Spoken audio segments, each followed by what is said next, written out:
Brenda, what's so cool about these relics, these fossil relics that you have provided for this component of the exhibition is you have basically these fresco paintings in front of us that contain evidence of activity like water droplets embedded in that. How does that happen that you can get a water droplet embedded into a piece of rock and that is preserved all of these millions of years? How does that work?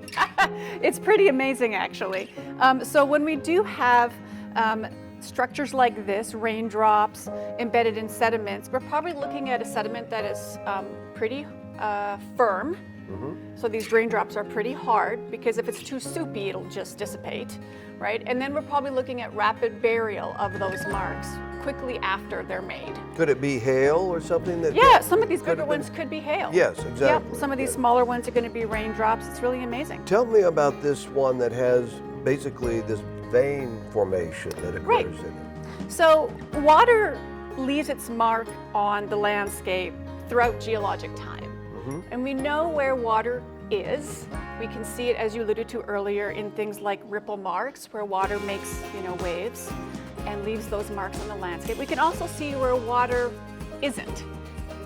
And the way that we do that, or where it once was and is no longer, is through things like mud cracks. So these are really big, beautiful mud cracks, which indicate to geologists that water would have been present at one time, and then during the formation of this rock was then lost, evaporated, and the mud shrank to form these mud cracks. Oftentimes, if you look at this, it looks like a painting in and of itself, and people don't oftentimes recognize the relationship of the natural world and its influence on artists, and how those particular design elements are like components within a composition.